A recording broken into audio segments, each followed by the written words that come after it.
ধরেন আপনি একটা জায়গায় বসবাস করেন, হঠাৎ করে দেখা গেল যে আপনার পাশের কোনো প্রতিবেশীরা আপনাকে চলাচলের রাস্তা দিচ্ছে না, বা আপনার যে রাস্তা দিয়ে চলাচল করাটা আপনার জন্য সুবিধাজনক, কমফোর্টেবল, সেই রাস্তাটা কোনো কারণ ছাড়াই আপনার পাশের প্রতিবেশীরা হয়তো বা ব্লক করে দিল বা চলাচলের রাস্তাটা বন্ধ করে দিল। তখন আসলে আইনগতভাবে আপনার করণীয় কী? কারণ আসলে একটা মানুষের চলাচলের রাস্তা বা নিজের বাড়িতে যাওয়ার যে কমফোর্টেবল একটা সুবিধাজনক পথের রাস্তা, সেটা কিন্তু একটা মানুষের একটা মৌলিক অধিকার। এই অধিকারের মধ্যেই কিন্তু এটা পড়ে। আমরা প্রায় সময় শুনি বিভিন্ন মানুষের কাছ থেকে যে আমি অনেক বছর ধরে এই জায়গায় বসবাস করি বা অনেক বছর ধরে এখানে আমার বসত বাড়ি, হঠাৎ করে আমার সামনের জমিগুলো বিক্রি হওয়ার পর দেখা গেল যে ওই জমির যে মালিক ছিল সে আসার পরে আমার চলাচলের রাস্তাটা সে বন্ধ করে দিয়েছে, বা তারা দুই পক্ষের বাড়িওয়ালা মিলে আমার চলাচলের রাস্তাটা বন্ধ করে দিয়েছে এবং বলছে অনেক দূর থেকে ঘুরে এসে আমার বাড়িতে ঢুকতে, যেটা আমার জন্য খুবই আনকমফোর্টেবল এবং কঠিন কাজ। এবং এমনও হতে পারে যে এই রাস্তাটা দিয়ে হয়তো বা আমি অনেক বছর ধরে চলাচল করছি। তো সেই ক্ষেত্রে হঠাৎ করে যদি আমার বাড়ির রাস্তাটা বন্ধ করে দেওয়া হয় বা আমার বসবাসের জায়গাটা যদি আমার জন্য একটা অসুবিধাজনক এবং আনকমফোর্টেবল করে তোলা হয়, তাহলে আসলে আমরা কি করতে পারি? এখানে অনেকেই বলবে যে শুরুতেই আমরা মামলা করে ফেলি। আসলে মামলা তো চাইলেই আপনার যে কোনো একটা অধিকার যদি খর্ব হয়, তাহলে আপনি চাইলেই কিন্তু আপনি মামলা করে দিতে পারেন। কিন্তু মামলা করার আগেও কিন্তু কিছু প্রিকশনারি ব্যাপার কিন্তু আমরা আসলে মেজারগুলো মাথায় নিতে পারি। কারণ মামলা করে দেওয়াই কিন্তু আসলে আলটিমেট সলিউশন না।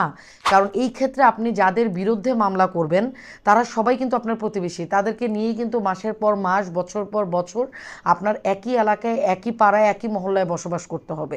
তো সেই ক্ষেত্রে আপনি সবার আগে যেটা করবেন, আপনি চেষ্টা করবেন এলাকার চেয়ারম্যান, মেম্বার বা এলাকার যে মুরব্বীরা আছে যারা নর্মালি এসব বিষয় নিয়ে কথাবার্তা বলে বা বিচার আচার করে থাকে, আপনার শুরুতেই চেষ্টা করবেন তাদের সাথে বসে আলাপ আলোচনার মাধ্যমে মৌখিকভাবে এই বিষয়টাকে সমাধান করতে।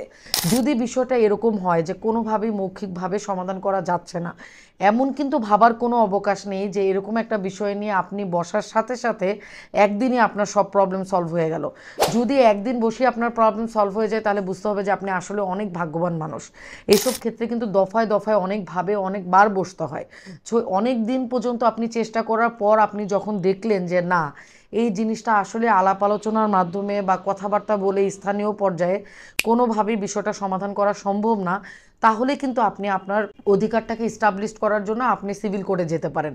এই ক্ষেত্রে যদি এরকম হয় যে কোনো সরকারি রাস্তায় আপনি টানা চলাচল করছেন অনেক বছর ধরে, সেটা যদি 60 বছরের উপরে হয়, যে আপনি বা আপনার বাবা যে ছিল বা আপনার দাদা যে ছিল সবাই এই রাস্তাটাই যুগ যুগ ধরে ব্যবহার করে আসছে, প্রায় 60 বছরের উপরে, তাহলে কিন্তু ওই রাস্তায় চলাচলটা আপনার জন্য একটা অধিকার হয়ে যেটাকে আমরা বলি ইজমেন্ট রাইট। এই ইজমেন্ট রাইট রিলেটেড কিন্তু আমাদের কিছু আইনও আছে। এই আইনগুলো নিয়ে আমি আরেকদিন আলোচনা করব, ইজমেন্ট রাইট রিলেটেড আইনগুলো নিয়ে। আমি বলবো যে সোশ্যালি একটা মানুষের বসবাস করার জন্য এই জিনিসগুলো আসলে মানুষের জানা খুব দরকার। এই জন্য এই বিষয়গুলো নিয়ে আমি আরেকদিন কথা বলবো। আমি আজকে শুধুমাত্র একটু রাস্তার ব্যাপারটাতেই থাকি। দেখা গেল যে আপনি সরকারি রাস্তায় 60 বছর উপরে চলাচল করছেন, তখন কিন্তু আপনি এটা আপনার অধিকার হিসেবে আপনি কোর্টে গিয়ে এস্টাবলিশ করার জন্য আপনি কিন্তু সিভিল কোর্টে মামলা করতে পারবেন। আর যদি হয় সেটা প্রাইভেট ল্যান্ড, মানে ব্যক্তি মালিকানার কোনো সম্পত্তি, সেক্ষেত্রেও যদি আপনি ওখানে 20 বছর চলাচল করেন টানা, তাহলে ওই রাস্তাটা কিন্তু কেউ চাইলে আপনার রাস্তাটা ধুম করে এসে বন্ধ করে দিতে পারবে না হঠাৎ করে। কারণ আপনি যেহেতু অলমোস্ট 20 বছর ধরে ওই রাস্তায় চলাচল করছেন, আপনি অথবা আপনার বাবা বা আপনার রিলেটিভ বা আপনার আত্মীয় স্বজন কেউ, তার মানে এটা কিন্তু ওই এলাকার মানুষের জন্য একটা রাইটস হয়ে গেছে। সো আপনি চাইলেই এই রাস্তাটা চট করে বন্ধ করে দিতে পারেন না। সো আমি অবশ্যই বলবো যে আপনার এই অধিকার এস্টাবলিশ করার জন্য আপনি কোর্টে যেতে পারেন, আপনি সিভিল কোর্টে মামলা ফাইল করতে পারেন, আপনি আপনার ইজমেন্টের রাইটটা এস্টাবলিশ করতে পারেন।